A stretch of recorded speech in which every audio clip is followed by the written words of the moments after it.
Yes, good morning my dear students. Next topic जो आज काफ़ी इम्पोर्टेंट है, मे बी आपको क्वेश्चन ज़रूर मिले यहाँ से 3 मार्क्स में, 5 मार्क्स में, 1 मार्क्स में, काफ़ी इम्पोर्टेंट है।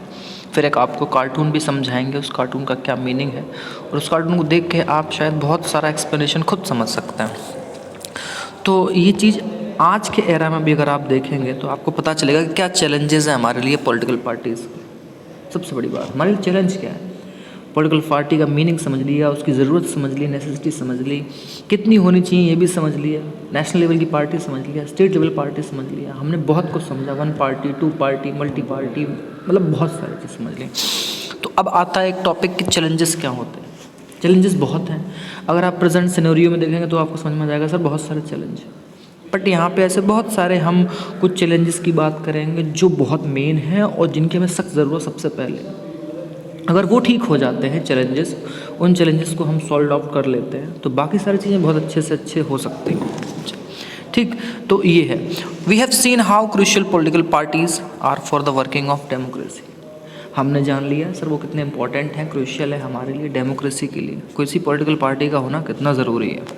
Since parties are the most visible face of democracy, sir हम ना अपने डेमोक्रेसी को ऐसे देखते हैं जैसे कोई पॉलिटिकल पार्टी है, और अक्सर कर इंडिया में तो ये चीज़ सबसे ज़्यादा फेमस है। हमारे डेमोक्रेसी मतलब हम उस पार्टी को वोट देते हैं, हम उस पार्टी को जन्म से वोट देते हैं, अरे हम उस पार्टी को।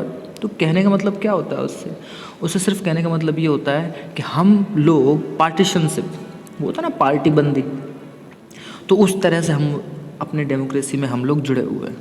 हमें वही दिखती है, हमें यहाँ डेमोक्रेसी का मतलब भले ही किसी को ना पता हो, बस हमें ये पता है कि हमारे लिए पॉलिटिकल पार्टी सब कुछ। It is natural that people blame parties for whatever is wrong with the working of democracy. ये तो बात सच है कि वो हमेशा लोग पार्टी को ब्लेम कर देते हैं जब भी कुछ गलत होता है डेमोक्रेसी में। All over the world people express strong dissatisfaction with the failure of political parties. पूरी दुनिया में ही ऐसा है, इंडिया में ही नहीं है, कि जब भी बेटा कोई चीज़ फेलियर के तौर पे आती है तो लोग उस चीज़ को ब्लेम करना शुरू कर देते हैं, उस पार्टी को ब्लेम करना शुरू कर देते हैं, भले ही उस पर्सन ने किया हो। सोचने वाली बात है। परफॉर्म देयर फंक्शंस वेल, जब वो अपने कामों को ढंग से कर नहीं पाते हैं तो सिंपल सी बात है सर, उन पे ब्लेम तो लगेगा ही। This is the case in our country too. बेटा यही बात हमारे यहाँ भी है, हमारी कंट्री में भी है। सर कोई एक पर्सन घोटाला करता है, कोई एक पर्सन बुरा करता है, बट उस पूरी पार्टी पे बात आ जाती है, जबकि यही तो चीज़ गलत है हमारे यहाँ। अरे उस इंसान को उस पार्टी से निकाल दो, वो पार्टी ठीक हो गई। लेकिन हमारे यहाँ उल्टा हिसाब है, हम वही चीज़ें करते रहते हैं, पार्टी पार्टी पार्टी पार्टी। तो ऐसे तो किसी घर में सारे ईमानदार नहीं होंगे, किसी देश में लोग सारे अच्छे नहीं होंगे, तो बड़ी कॉमन सोचने वाली बात है। पॉपुलर डिससेटिस्फिकेशन एंड क्रिटिसिज्म, जब भी आप देखते होंगे कि लोग नाराज़ होते हैं और लोग आलोचना करते हैं बहुत बड़े पैमाने, पॉपुलर मतलब बहुत बड़े पैमाने पर जब करते हैं, फोकस्ड ऑन 4 प्रॉब्लम्स एरिया। अब वो 4 प्रॉब्लम्स ऐसी कौन सी होती हैं जहाँ पे वो इस तरह से मतलब वर्क कर रहे होते हैं। Political party need to face and overcome these challenges. वो जो 4 प्रॉब्लम्स के बारे में बात हो रही है ना, अगर कोई पार्टी बेटा उस चैलेंज पे आके और रिमेनली अफेक्ट कर ले अपने आप को और उस चीज़ से ओवरकम हो जाए, निकाल ले अपने आप को, तो आप ये समझ लीजिए कि पॉलिटिकल पार्टी का सुधार हो गया, ओवरकम यानी कि रिफॉर्म हो गया। इंस्ट्रूमेंट्स ऑफ डेमोक्रेसी, और उसके बाद क्या होगा, हमारे लिए जो चैलेंजेस थे वो इस तरह से इफ़ेक्टिव हो जाएंगे डेमोक्रेसी में, जैसे कि हमने कोई बदलाव किया है तो वो अच्छे के लिए किया है। अब यहाँ से आता है वो चैलेंज कौन से, वो 4 चैलेंजेस की बात जो हो रही है या 5 पॉइंट्स की भी बात आएगी, वो कौन कौन से हैं। तो पता है यहाँ से डायरेक्टली क्वेश्चन है, long answer, what are the main challenges for political party, explain, सीधा 5 मार्क्स में। तो ये रहा बेटा point number 1, the first challenge is lack of internal democracy. तो जो लैक ऑफ इंटरनल डेमोक्रेसी है, ये पहली हेडिंग है, लैक ऑफ इंटरनल डेमोक्रेसी, जो ये डार्क वर्ड्स में लिखा हुआ है। इंटरनल डेमोक्रेसी मतलब सर पार्टी के अंदर भी तो डेमोक्रेटिक तरीके से चुनाव नहीं होता, मीटिंग्स नहीं होती, बस ऊपर का पार्टी का जो एक नेता है उसने जो कह दिया वही होता है। वो कौन सा डेमोक्रेटिक तरीके से चीज़ें चला रहे हैं। अगर पार्टी के अंदर भी डेमोक्रेटिक तरीके से चीज़ें चलने लगे तो कितना अच्छा हो जाए, बस ऊपर का नेता जो चाहता है वही होता है। तो पार्टी के अंदर डेमोक्रेसी कहाँ है, लोग सारे मिलके एक दूसरे का चुनाव कहाँ करते हैं, ये बात है। All over the world there is a tendency in political parties toward the concentration of power in one or a few leaders at the top. यहाँ तक अंडरलाइन कीजिए। हमारे यहाँ ये टेंडेंसी नहीं है, पूरी दुनिया में ये टेंडेंसी है कि पॉलिटिकल पार्टीज़ में जो पावर होती है, कंसंट्रेशन का मतलब होता है बना के रखना। पावर किसके हाथ में हो, या तो एक के हाथ में या कुछ few leader at the top, उस पार्टी में जो टॉप लीडर्स हैं उनके हाथ में ही सिर्फ पार्टी की ताकत होनी चाहिए। और ऐसा अक्सर कर होता भी, आप देख लो। जो मामूली कार्यकर्ता है या जिले का कोई नेता है उसकी कोई नहीं सुनता, उसको अपने ऊपर वाले के ही आदेश मानने पड़ते हैं। तो ये जो सबसे बड़ा चैलेंज है ना वो यही है, ये चीज़ें हटनी चाहिए। जब पॉलिटिकल पार्टी 1 या 2 या 3 लोगों के हाथ में चली जाएगी तो बेटा फिर वो डेमोक्रेसी कहाँ हुई। 1 2 3 लोगों के फैसले से ही पार्टी चल रही है, जबकि पार्टी तो सबकी मेहनत से चलती है। नीचे का कार्यकर्ता तो कितनी मेहनत करता है, लाठियाँ खाता है, तो सर उसको भी इसमें शामिल करना चाहिए। और क्या है, party do not keep membership register नहीं होते, मीटिंग हेल्ड नहीं करते हैं, do not conduct internal election regularly, खुद के अंदर भी चुनाव नहीं करवाते हैं कि पार्टी का अध्यक्ष कौन होगा, उस प्रदेश का अध्यक्ष कौन होगा, अपनी मर्जी से उसको बनाओ इसको बनाओ इसको बनाओ। तो तुम भी तो डेमोक्रेटिक तरीके से नहीं चल रहे हो। ये सबसे बड़ी प्रॉब्लम है हमारे। ठीक है, अब इसमें आगे क्या दिखाया है, देखो एक जो ऑर्डिनर मेंबर होता है ना बेटा पार्टी का, उसको कुछ भी ऐसी सफिशिएंट इन्फॉर्मेशन नहीं मिलती है कि पार्टी के अंदर क्या चल रहा है। जबकि डेमोक्रेसी का मतलब क्या है, जो खुले तौर पे हो रहा है पार्टी के अंदर वो एक एक कार्यकर्ता को पता होना चाहिए, नहीं पता होता है। ऊपर की टॉप सीक्रेट की चीज़ें नहीं पता होती हैं। तो ऐसा हमेशा अक्सर कर होता है। बस इसमें यहीं तक इम्पॉर्टेंट है, इसमें आप 2-3 पॉइंट ऐसे लिख सकते हैं, बाकी तो सब नीचे एक्सप्लेनेशन दिया है। ठीक है, देखो इसमें एक पॉइंट और है, समझना ज़रूरी है। उस मामूली जो कार्यकर्ता है उसको कोई मतलब they do not have the means of the connection need to influence the decision, और वो इन डिसीजंस को इन्फ्लुएंस करने की कोई ताकत नहीं रखता। जैसे वो चाहे कि नहीं ये फलां व्यक्ति को टिकट मत दो, ये अच्छा आदमी नहीं है क्योंकि हम नीचे लेवल पे उसको जानते, तो उसको सुनी नहीं जाएगी। और as a result the leader assume greater power to make decision the name of the party. तो कुछ जो नेता होते हैं पार्टी के नाम पे बहुत बड़ी पावर अपने अंदर समेट लेते हैं, उनके आगे फिर किसी की नहीं चलती। और क्या है, सिंस वन और few leaders exercise Paramount power. Paramount power मतलब सबसे ऊपर टॉप लेवल की पावर सिर्फ कुछ ही लोग के हाथ में रहती है, वही ऐश आराम कर रहे होते हैं, फैसले ले रहे होते हैं, बाकी लोग नहीं लेते हैं। ये सारी बातें हैं। जैसे बेटा ये बर्लूस्को नहीं है, ये प्राइम मिनिस्टर थे इटली के। जरा अगर तुम्हें इस कार्टून को ध्यान से देखोगे तो तुम्हें लगेगा कि ये टीवी के पीछे खड़े हुए हैं, ढेर सारे माइक हैं, कैमरा है, और कठपुतली की तरह टीवी पे नचा रहे हैं जो दिखाना चाहते हैं। पता है क्यों? ये कार्टून क्या कहता है? ये कार्टून ये कहता है कि बर्लूस्कोनी बहुत पावरफुल इंसान था, इटली में प्राइम मिनिस्टर बना, वो टॉप बिजनेसमैन था इटली का। वो फोर्जा इटालिया जो एक फाउंडेड हुआ था पार्टी, उसका मतलब अध्यक्ष था। उसकी खुद की कंपनी है 4 चैनल के नाम से, और सबसे बड़ी बात उसकी पब्लिशिंग कंपनी भी है, और एक क्लब है AC मिलान जो फुटबॉल क्लब है। AC मिलान बहुत बड़ा क्लब है। ये कार्टून उसी चीज़ को दिखा रहा है, जब इतना बड़ा आदमी चुनाव लड़ रहा है तो सब पावर और पैसे का खेल है। बिजनेसमैन AC मिलान का सब कुछ है, इसको PM बनने की क्या ज़रूरत है? यानी कि जो पावरफुल है, जो टॉप पे लोग हैं, सिर्फ वही सब कुछ कर रहे हैं अपने तरीके से। मीडिया हाउस को इन्फ्लुएंस करना, उसका खुद का सारी चीज़ें हैं, कंपनी है उसकी, तो सोच के देखो वो अपने खिलाफ खबरें चलने देगा क्या? ये वाली बात है। ये तो हो गई बेटा फर्स्ट चैलेंज। ठीक, अब चलते हैं दूसरे चैलेंज की तरफ। देखिए ये है आपका द सेकंड चैलेंज, और ये किस चीज़ का है? Of dynastic succession related to the first one. यानी कि डायनेस्टिक सक्सेशन, वो नहीं आपने देखा होगा पार्टियों में एक परिवार के बाद दूसरा, फिर तीसरा, ऐसे एकदम चलता रहता है। हाँ, ये चीज़ भी बहुत गलत है।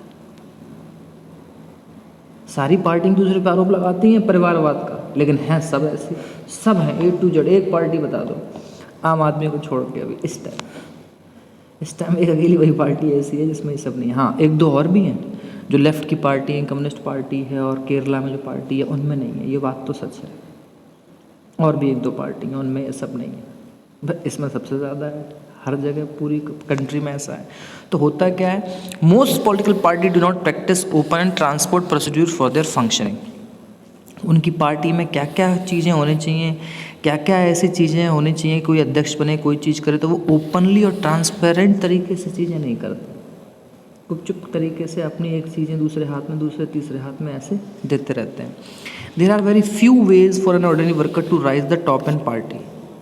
सिंपल सी बात है, कुछ मतलब इक्का दुक्का ही रास्ते छोड़ेंगे, कोई नीचे का टॉप पे जो वर्कर है नीचे बॉटम पे वो टॉप पे जा सके, वरना कोई पहुंच ही नहीं पाता। जो ऊंचे घरों में पैदा हो रहे हैं बस वही पार्टी चलाते जा रहे हैं। ये तो सबसे इजी टॉपिक है क्योंकि इसको तो आप खूब टीवी न्यूज़ पे सुनते रहते हैं।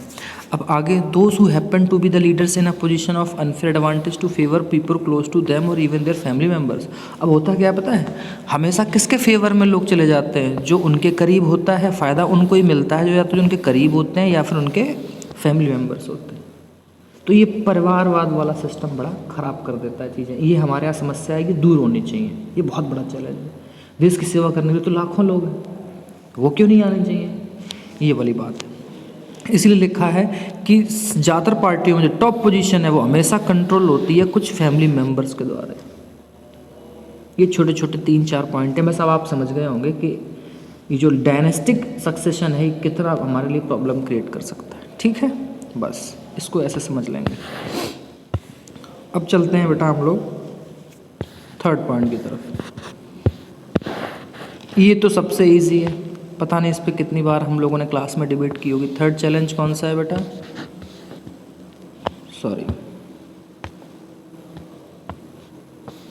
थर्ड चैलेंज कौन सा है, role of money and muscle power in party. ये तो तुम जान ही गए हो, पैसे का खेल और ताकत का खेल।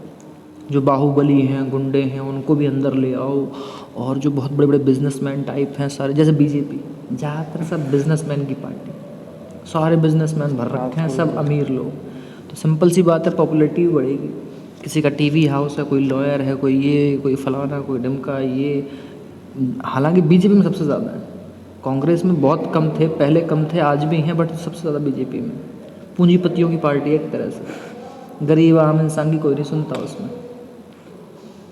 चाहे उनका क्या कहते हैं नेता किसानों पर गाड़ी क्यों ना चढ़ा दे, इतनी ताकत, इतने नशे में धुत। लखीमपुर में नहीं देखा किसानों पर गाड़ी चढ़ा दी गृह मंत्री के बेटे ने। नहीं, वो आशीष मिश्रा टेनी। तो कहने का मतलब है मनी का पावर और मसल पावर ये बहुत बड़ा चैलेंज है। जैसे स्पेशली ड्यूरिंग इलेक्शंस, जो पैसा ज़्यादा खर्च कर रहा है उसके फेवर में वोट डल रहा है, और लोग ये सब एक्सेप्ट भी कर रहे हैं। गाड़ियाँ पीछे खर्च ही खर्च हो रहा है। Since parties are focused only winning election, तो मनी और मसल पावर से क्या होता है, फोकस सिर्फ किस चीज़ पे रहता है, कैसे भी करके इलेक्शन जीतना है, भलाई काम नहीं होता उनका। बीजेपी एमपी में कांग्रेस की गवा सरकार थी, ज्योतिरादित्य सिंधिया को अपने मिला लिया, कितने सारे विधायक खरीदे, 500-700 करोड़ में सरकार बना दी बीजेपी ने वहाँ। तो ये मनी मसल पावर ये सब जो चल रहा है, they tend to use shortcut to win election, इसलिए वो शॉर्टकट तरीके अपनाते हैं इलेक्शन को जीतने के। इस पर मेहनत नहीं करेंगे, कितनी नालियाँ बनी, कितने स्कूल बने, कितनी बेटियों को हमने पढ़ने लिखने आगे बढ़ने दिया, गांव के लिए क्या विकास कराया, ना, सिर्फ पैसे के दम पे सब खरीद लो। ये बहुत बड़ा चैलेंज है हमारे यहाँ। ठीक, अब समझ में आ गया होगा, ये बहुत अच्छा टॉपिक है। वही लिखा है, सिंपल सी बात है, जब वो कैंडिडेट नॉमिनेट करने के लिए जाता है तो बहुत सारा पैसा भी रेस करता है, सब लोग फंडिंग करते हैं। जो रिच पीपल होते हैं और कंपनीज होती हैं वो फंड करती हैं पार्टीज़ को, जैसे अंबानी अडानी बीजेपी को करते हैं, मोटा भाई को करते हैं आगे। और इसी वजह से जो रिच पीपल हैं या बिजनेसमैन हैं उनके लिए ही तो पॉलिसी बनाई जाती है, उन्हीं के लिए डिसीजन लिए जाते हैं पार्टी में। पेट्रोल महंगा कर दो, सारे हवाई अड्डे बेच दो, मोदी जी ने किया ही क्या है, सब बेच डाला। अडानी जी को दे दो, सारे कोल के ठेके दे दो, सीएनजी को दे दो, सारे शेयर उनके टॉप भाव पे हैं पिछले 5 साल में। रिलायंस जियो फ्री चला दो, बीएसएनएल बेच दो, ये सब क्या है। ये वही बारी बातें हैं कि पॉलिसीज़ ऐसी होनी चाहिए, डिसीजन ऐसे होने चाहिए जिसपे इन बिजनेसमैन और रिच पीपल्स का इन्फ्लुएंस होना चाहिए, क्योंकि इन्होंने आपको बहुत सारी फंडिंग दी है, बहुत सारा मेकओवर किया है। सिंपल सी बात है। और ये तो हो गया मनी पावर। अब आते हैं बेटा मसल पावर। कौन सा, कुछ केसेस में आपने देखा होगा पार्टी सपोर्ट करती है क्रिमिनल्स को जो इलेक्शन जीतते हैं। ये पूरी दुनिया में होता है कि बेटा कि ये इस तरह के जो इंक्रीज़ बढ़ रहा है ना ऐसे रिच लोगों का और कंपनीज़ का डेमोक्रेटिक पॉलिटिक्स में, ये हमारे लिए बहुत चिंता वाली बात है कि जब अमीर लोग और ये बड़ी बड़ी कंपनियां डेमोक्रेटिक पॉलिटिक्स में आ जाएंगी तो आम आदमी के लिए कोई सोचेगा ही कैसे। अब आप समझ गए होंगे बहुत सारी बातें, समझ गए? ठीक। फोर्थ चैलेंज, ये बहुत अच्छा पॉइंट है हमारे लिए। देखो बेटा, फोर्थ चैलेंज क्या है? पार्टीज़ कभी भी इस हालत में नहीं दिखती हैं कि वो हमारे लिए मीनिंगफुल चॉइस रखती हों वोटर्स के सामने। ये हेडिंग है, मीनिंगफुल चॉइस। कैसे? क्या आपको लगता है जो उन्होंने कैंडिडेट खड़े किए हैं उनमें से हम किसी को वोट देने लायक समझते हैं उन्हें? हमारे लिए कोई ऐसी चॉइस ही नहीं है जिसको हम समझ सकें कि इस आदमी को हम वोट दें। ये वाली बात बड़ी समस्या है। बस हम ये देखते कमल का फूल है कि साइकिल है कि हाथी है या पंजा है, अब वोट ठोंक दिया। कैसी डेमोक्रेसी है हमारे यहाँ? इस तरह से भेड़ चाल सी है कि नहीं? ये वाली बात। तो इसका मतलब क्या हुआ कि in order to offer meaningful choice, हमारे लिए सही मायने में अच्छी चॉइस अगर रखें पार्टी तो उनको सिग्निफिकेंटली बहुत अलग तरीके से देखा जाएगा। क्या कहेंगे? अरे ये पार्टी बहुत अच्छी है। और ये हमारे यहाँ होता ही तो नहीं है, यही तो चीज़ बहुत अलग है हमारे यहाँ। ये चीज़ हमारे यहाँ बिल्कुल अलग है कि हमारे यहाँ असल में कोई भी पार्टी मीनिंगफुल चॉइस बहुत कम रखती है। हाँ, बड़े महानगरों में, शहरों में कई बार अच्छा भी देखा है, ऐसी बात नहीं है, बट उसका रेशियो बहुत कम है ना। ऐसा नहीं कि पूरी तरीके से नहीं करती है, करती हैं, वरना पार्टी कोई जीते कैसे। लेकिन समस्या ये कि मोस्ट ऑफ द पार्ट में ऐसा क्यों नहीं हो रहा है? In recent year there had been a decline in the ideological difference among the parties in most power of the world. ये जो आइडियोलॉजिकल डिफरेंसेस है ना, इनमें बहुत कमी आई है। कोई आइडियोलॉजी नहीं है, कोई सोच नहीं है कि पार्टी हमने क्यों बनाई, हमें इलेक्शन क्यों लड़ना है और ये कैंडिडेट हम क्यों खड़ा कर रहे हैं। बस मनी पावर, मसल पावर के नाम पर बस चुनाव जीतना है। ये सबसे ज़्यादा कमी आई है इस बात में। कोई आइडियोलॉजी नहीं है कि ये पार्टी, जैसे तो आपने पीछे पढ़ा था कि बीजेपी इस मुद्दे पे बात करती है, एनसीपी, बीएसपी, एआईटीसी इस मुद्दे पे बात करती है। वो आइडियोलॉजी कहाँ है? क्या वो आइडियोलॉजी दिख रही है आपको? नहीं दिख रही है। सब एक दूसरे ब्लेम करने में जुटे हुए हैं और हम उन गंदगियों में से हमें अच्छा ढूंढना है। हम कैसे डिसाइड करेंगे? ये बड़ा ही इम्पोर्टेंट टॉपिक है लास्ट वाला, मीनिंगफुल चॉइस। ठीक है, एग्जाम्पल के तौर पे देखो दिखाया है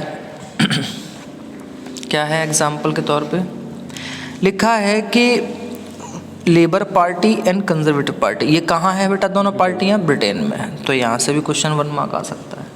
ठीक, दोनों ही पार्टी, ये 2 पार्टी सिस्टम है इंग्लैंड में, आपको पता है, लेबर पार्टी और कंजर्वेटिव। इनमें ना डिफरेंस बहुत कम है बेटा, एक के बाद एक पार्टी आती रहती है इलेक्शन में। हालांकि इंग्लैंड में तब भी बहुत अच्छी डेमोक्रेसी है, हमारे से तो अच्छी है।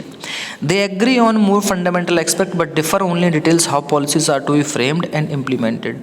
वो जो फंडामेंटल एस्पेक्ट जो होते हैं कि फंडामेंटल एस्पेक्ट, अब कैसे समझाऊँ मैं तुम्हें?